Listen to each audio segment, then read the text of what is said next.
لله حمدا يوافي نعمه ويكافئ مزيده وصلى الله وسلم على سيدنا Muhammad. Nous avons évoqué l'action de Dieu dans le monde à travers des lois. Il s'agit d'un Dieu existant, agissant, mais il est également communicant. Depuis la création de l'homme, Dieu n'a pas cessé de communiquer avec lui. La création même d'Adam est une manifestation de Dieu puisque Dieu l'a créé à son image. Khalaqallahu Adam ala surati. Il a été rapporté dans le Bukhari ou Muslim effectivement que Dieu a créé l'homme à son image. Et donc à cet égard, il est une forme de manifestation de Dieu lui-même, comme si Dieu nous parlait à travers nous-mêmes en tant que manifestation de ses signes. Nous allons leur montrer nos signes à travers l'univers et à travers eux-mêmes. Et donc Dieu communique avec l'être humain à travers les signes cosmiques, le livre de l'univers, le livre naturel, mais également à travers le livre intérieur, c'est-à-dire notre conscience profonde. Et donc le silence de Dieu n'est qu'apparent. Il y a une troisième révélation de Dieu qui est une révélation, une communication directe à travers les prophètes.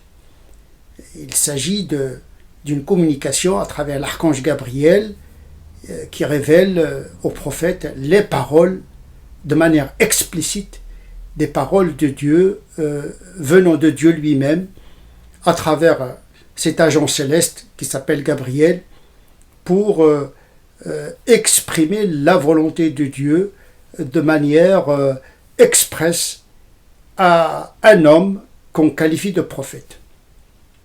Au fil de l'histoire, Dieu n'a pas cessé d'envoyer ses paroles à travers l'archange Gabriel jusqu'au dernier prophète, Mohammed sallallahu alayhi wa sallam. Le Coran, à ce titre, est la somme des dernières paroles révélées aux hommes.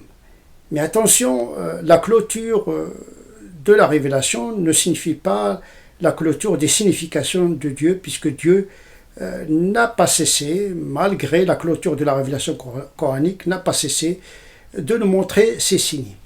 Cependant, ce qui va nous intéresser, puisque nous sommes dans le mois de Ramadan, le mois où Dieu a communiqué avec le prophète Mohammed sallallahu alayhi wa sallam à travers l'archange Gabriel, et à ce titre, le mois de Ramadan est une commémoration de cette communication divine, cette rencontre du ciel avec la terre à travers notre prophète Mohammed sallallahu alayhi wa sallam.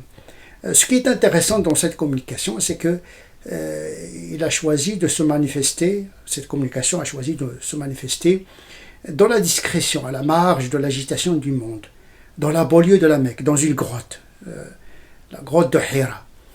Et donc cette communication a choisi le calme, la sérénité, et dans la nuit, Inna anzalnahu fi laylatin mubaraka, nous l'avons révélé dans une nuit, lors d'une nuit bénie. Et donc c'est une manifestation dans une grotte, à la marge, dans le calme, mais également dans la sérénité de la nuit, des moments propices pour la méditation, pour la réception de la révélation. Et c'est pour cette raison que le mois de Ramadan est un mois de calme, de méditation, de retraite. C'est vrai que nous vivons les derniers moments du confinement, que certains d'entre nous ont transformé en retraite spirituelle. Et donc à cet égard, le confinement n'est pas totalement antinomique avec l'esprit de recul par rapport à l'agitation du monde, en transformant le mal à notre avantage par le biais de cette discrétion dans la méditation, dans la retraite que nous permet justement le mois de Ramadan. C'est un mois de jeûne, mais également un mois du Coran, de la lecture du Coran, de la révélation, de la méditation. Le prophète avait l'habitude de réviser, d'étudier le Coran chaque nuit du mois de Ramadan avec l'archange Gabriel. C'est un mois de patience, bien sûr, c'est un mois de privation, mais surtout c'est un mois de méditation. On se prive, on patiente, on prend le recul pour pouvoir s'adonner à l'étude de l'esprit, puisque le Coran se définit comme un esprit. وكذلك أوحينا إليك روحا من أمرنا وكذلك أوحينا إليك روحا من أمرنا. Ainsi nous t'avons révélé un esprit de notre part, un esprit révélé à l'esprit du prophète sallallahu alayhi wa sallam à travers l'esprit, le Saint-Esprit, Ruh al-Qudus, qui n'est autre que Gabriel.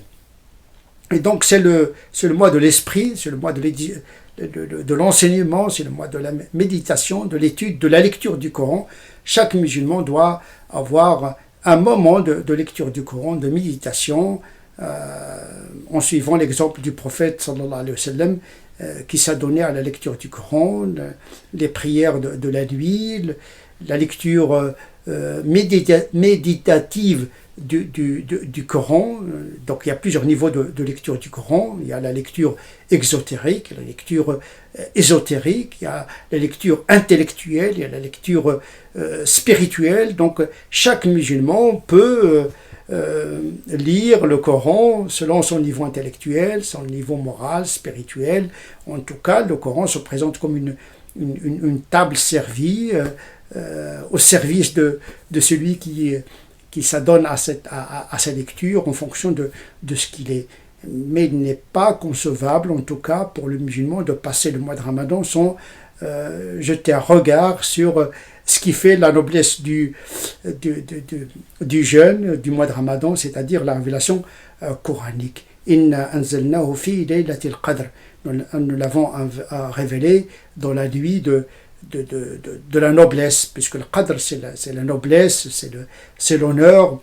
Parfois on traduit Laylat al-Qadr par la nuit du destin, mais ça signifie également la nuit de la noblesse.